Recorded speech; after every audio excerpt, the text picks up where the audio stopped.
오늘 함께 나눌 말씀은 아가서 4장의 말씀입니다.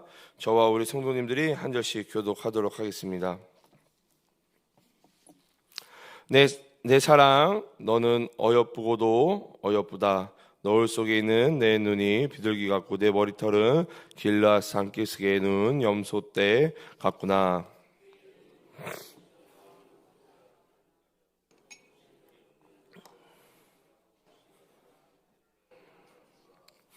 내 입술은 홍색 실 같고 내 입은 어여쁘고 노을 속에 내 뺨은 석류 한쪽 같구나.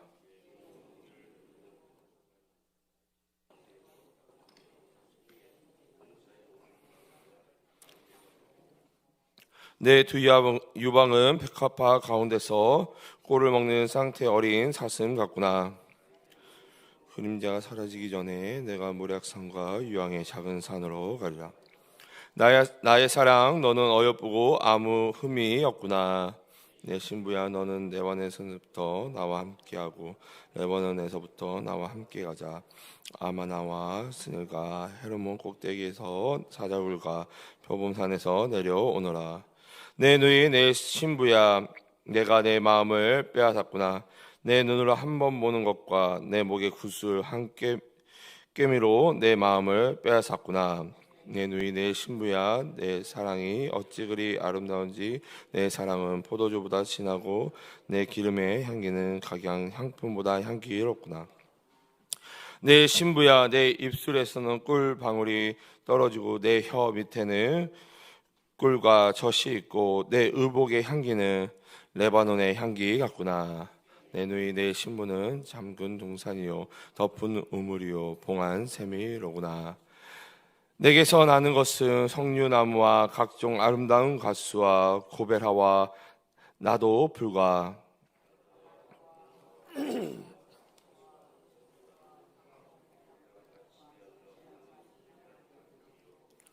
너는 동산의 샘이요 생수의 우물이요 레바논에서부터 흐르는 시내로구나.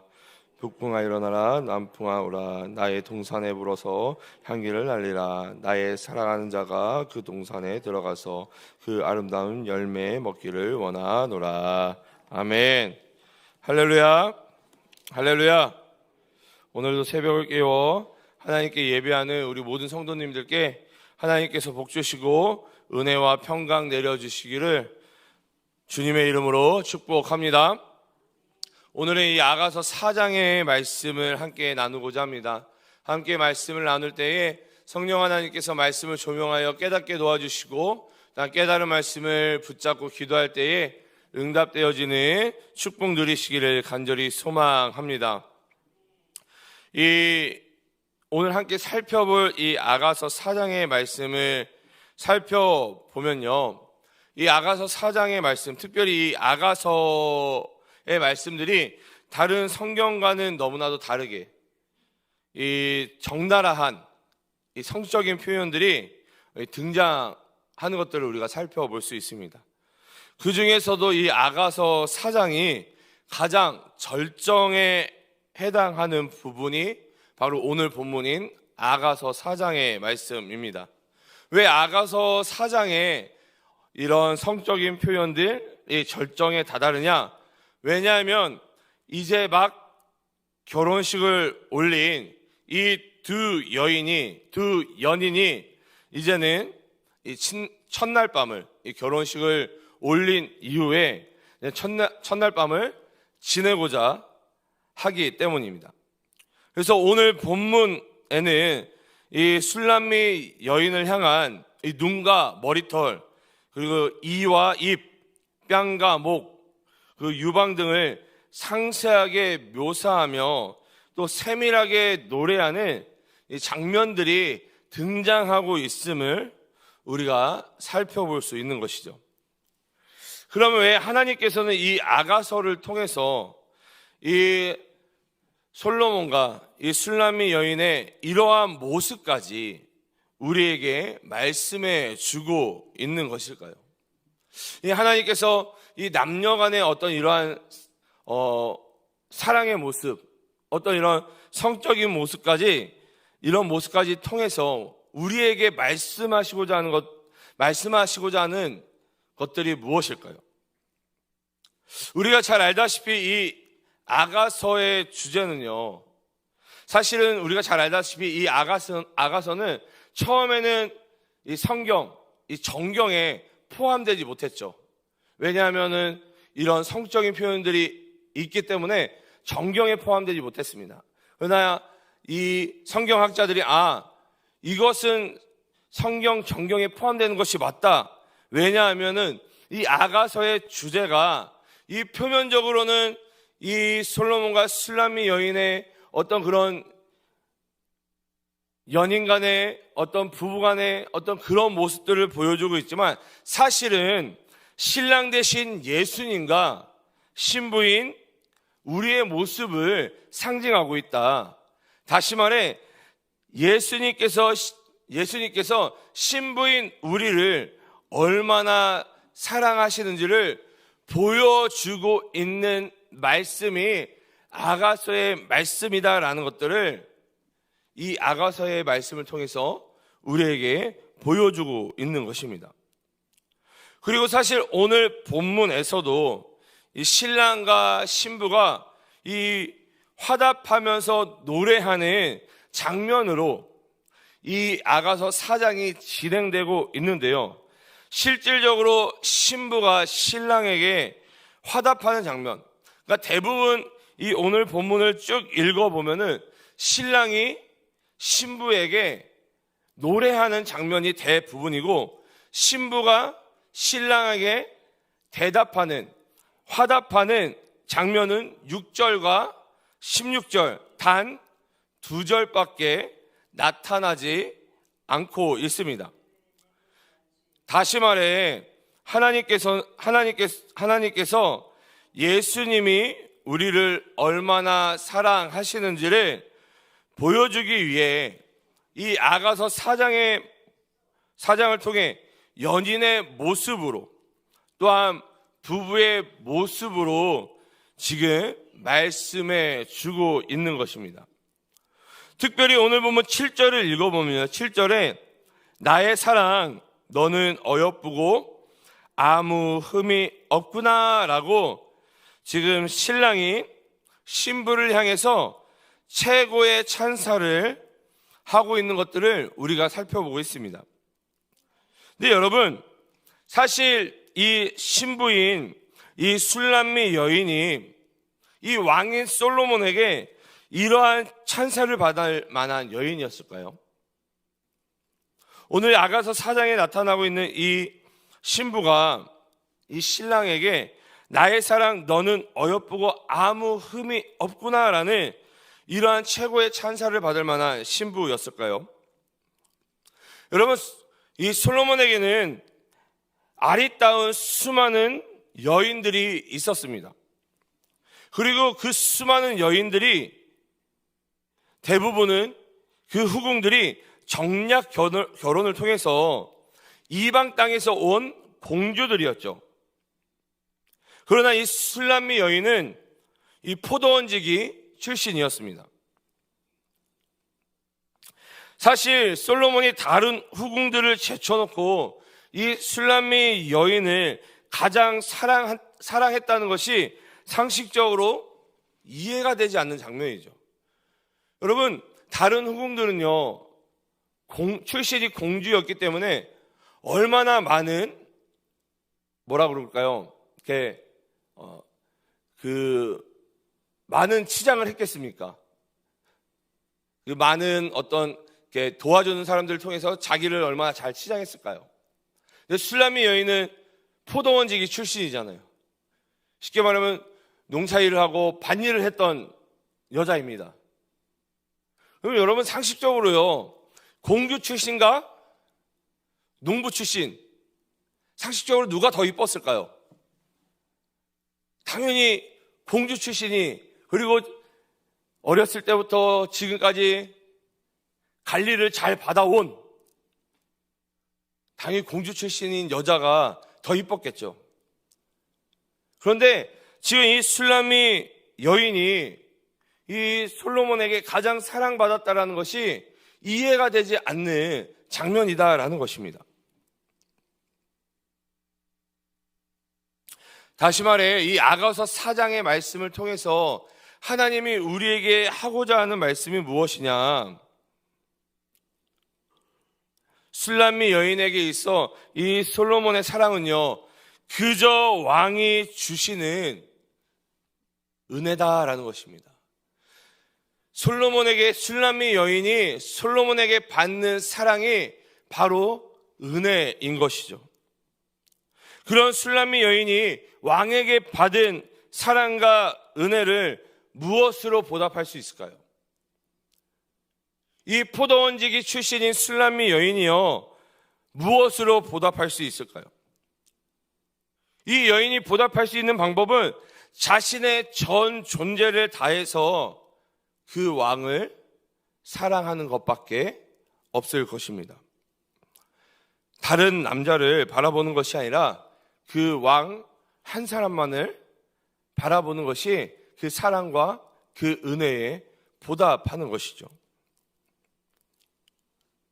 여러분, 제가 좀 전에 이 아가서의 주제가 무엇이라고 말씀드렸습니까?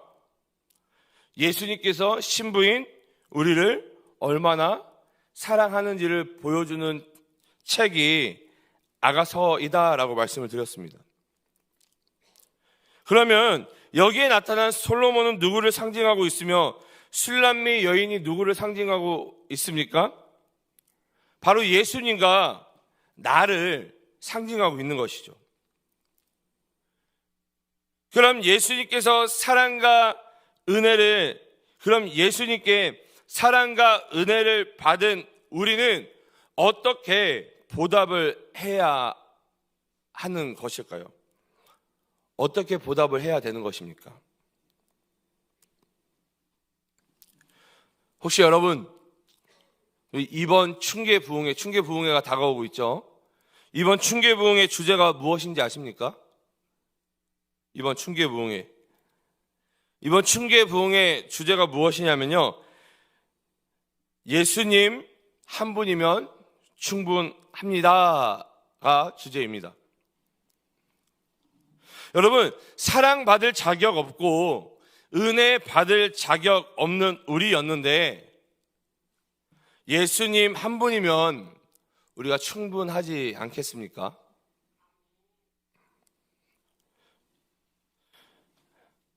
지난 주일에 청년 이부 우리 지체들과 함께 주일 예배 때에 이 갈릴리 가나 혼인잔치의 말씀인 이 요한복음 2장의 말씀을 살펴보면서 이 물이 포도주가 되는 이 표적 가운데 가장 중요한 것이 무엇인지를 좀 살펴봤습니다. 여러분, 이 갈릴리 가나 혼인잔치 가운데 가장 중요한 것이 무엇입니까? 이 혼인잔치 가운데 포도주가 떨어졌다라는 사실을 가장 먼저 발견한 그 갈릴리 가나 혼인잔치 가운데 포도주가 떨어졌다라는 사실을 발견해서 예수님께 그 사실을 이야기한 그 어머니 마리아가 가장 중요한 인물입니까?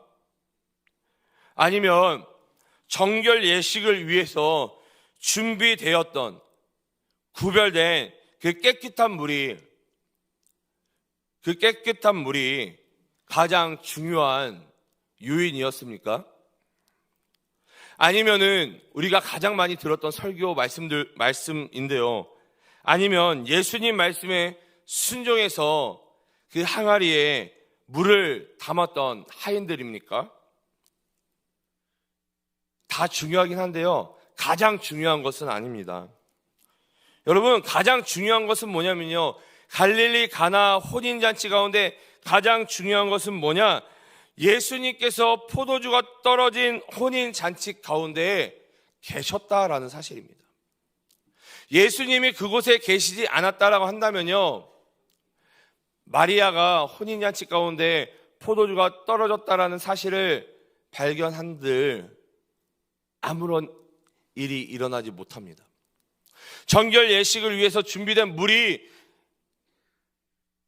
있다 한들 그 물이 포도주로 변하지 못합니다. 순종하고자 했던 하인들이 있다 한들 예수님이 계시지 않았다라고 한다면요, 기적이 일어나지 않는다라는 것이죠. 예수님이 그곳 가운데 있지 않았다라고 한다면요, 그 갈릴리 가나 혼인 잔치는 망할 수밖에 없는 혼인 잔치였다라는 것입니다. 예수님께서 그곳 가운데 계셨기 때문에 혼인 잔치의 문제가 해결이 되고 혼인 잔치의 기쁨과 즐거움은 계속될 수 있었던 것입니다. 우리 주 안에서 사랑하는 우리 동안교회 성도 여러분, 이 술람미 여인에게 이 솔로몬이 없었더라면 그녀의 인생은요, 그저 포도원 치기에 불과한 인생이었을 것입니다.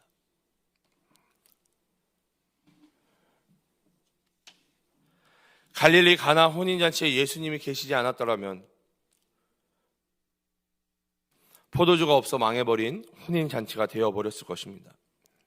우리에게 예수님께서 찾아와 주시지 않았더라면, 그리고 우리를 구원해 주시지 않았더라면 우리는 여전히 사망의 종노릇하는 존재였을 것입니다. 여러분, 그렇기 때문에 우리는 예수님 한 분으로 충분한 인생인 것입니다. 특별히 우리는 이 사순절 기간 가운데 있습니다. 이 사순절 기간 가운데 예수님을 더욱 묵상하며 예수님과 더욱 가까워지는 우리들이 되시기를 간절히 소망합니다. 그리고 이 부흥회 가운데 만나게 될 이 예수님을 더욱 기대했으면 좋겠습니다. 그리하여 우리 안에 살아계시고 임재하시는 그 예수님 더욱 커져가고 예수님을 더욱 사랑하는 우리 모든 동강의 성도님들이 되시기를 주님의 이름으로 축복합니다. 축복합니다. 우리 함께 기도하도록 하겠습니다. 우리 함께 나누는 말씀을 놓고 기도하실 때에 우리를 먼저 사랑하신 예수님께 감사하며 우리도 예수님 한 분만 사랑하는 자가 되도록, 예수님 한 분만으로 충분한 자가 되도록 우리 결단하며 기도했으면 좋겠습니다. 교회를 위해서 담임 목사님과 교역자, 우리 중직자들이 한 성령 안에서 한마음 한뜻이 될 수 있도록 특별히 준비되어지고 있는 우리 목자 세미나와 우리 충계부흥회를 위해서 기도해 주시기 바랍니다. 나라와 민족을 위해서, 한국교회를 위해서 기도해 주시고 온 세계와 열방 가운데 사역하고 계시는 선교사님들을 위해서, 우리 동강의 한우분들을 위해서 기도해 주시기 바랍니다. 마지막으로 각자가 가지고 나온 기도 제목을 놓고 기도하시다가 우리 자유로이 돌아가시도록 하겠습니다.